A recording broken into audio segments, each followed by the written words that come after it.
Hello everyone, welcome to Chelsea Sport Focus. But before we dive in, make sure to subscribe so you never miss a moment of breaking news. Let's get started. Chelsea fans are facing another complicated situation as the January transfer window nears its close, and all eyes are on Mykhailo Mudryk. The 25-year-old winger has been at the centre of controversy for over a year, currently serving a provisional ban after testing positive for the banned substance meldonium during international duty with Ukraine in December 2024. Since that test, Mudryk has been unable to feature for Chelsea in any competitive fixture, leaving fans wondering whether he could even be part of a transfer deal this deadline day.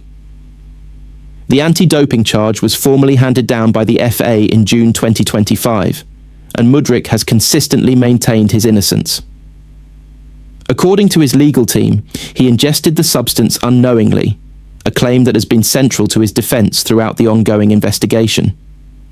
If the authorities determine that Mudryk intentionally took the substance, he faces the grim prospect of a 4-year ban.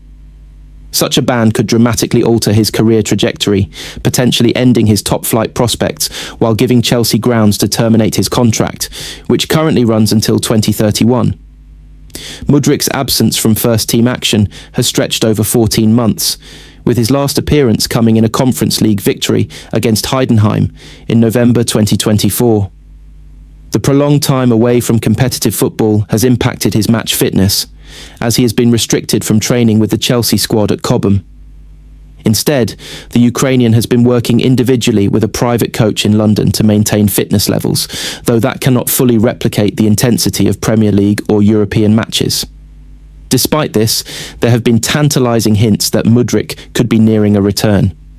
Last month, the winger posted a cryptic "See you soon" message to his fans on Instagram, sparking speculation that his suspension might be close to resolution.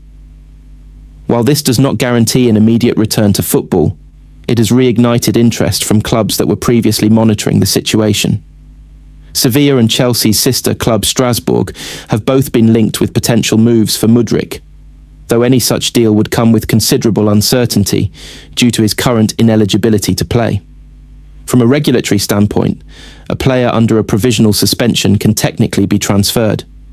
This means that Mudryk could move to another club, whether on loan or permanent terms, but he would remain unable to participate in matches until the ban is officially lifted.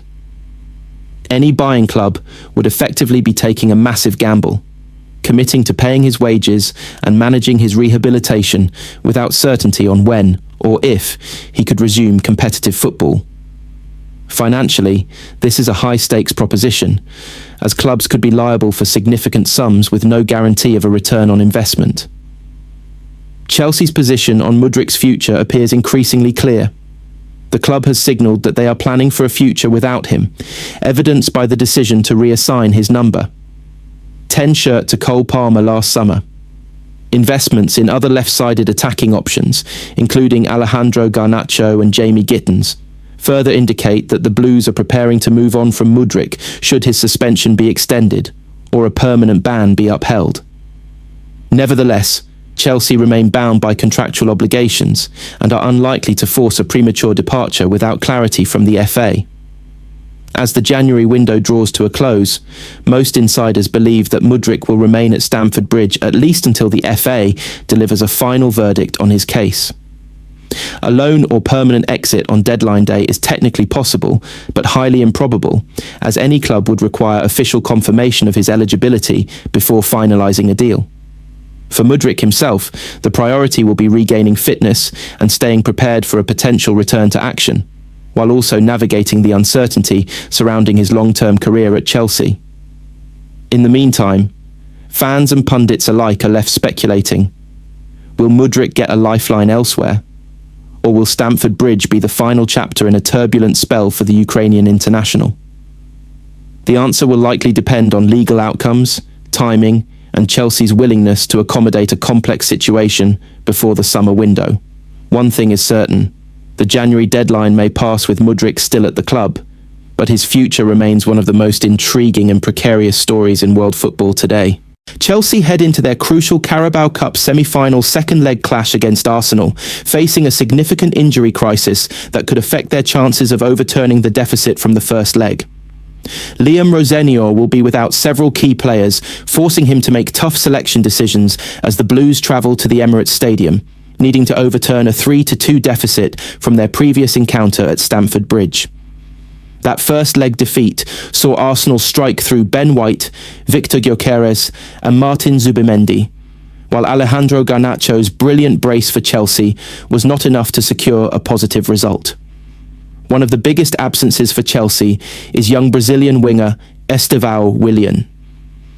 Since joining from Palmeiras last summer, Estevão has impressed with his dribbling, creativity and ability to break defences in tight spaces. However, he will not feature against Arsenal as he remains on compassionate leave due to personal reasons. Rosenior emphasised that Estevão is going through a difficult time and will not be rushed back into action. "I won't put any pressure on him. It has to be right for him, and he has to feel he is in the right place to perform with this team," Rosenior said. Estevão's return is tentatively expected for Chelsea's away fixture against Wolves on Saturday, February 7th, but the timing is far from certain. Chelsea do have some positive news, however, with midfielder Enzo Fernandez fit and available for selection. Rosenior highlighted Fernandez's rare athleticism, leadership, and ability to cover vast distances on the pitch. "You see him today, arriving in the box in the 92nd, 93rd minute. Enzo's quality and leadership are top class, and I'm really enjoying working with him," the manager added.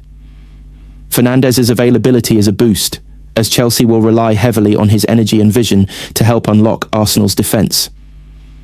Another significant doubt is winger Jamie Gittens, who had to leave the pitch after only 25 minutes in Chelsea's 3-2 comeback win over West Ham at the weekend due to a hamstring issue.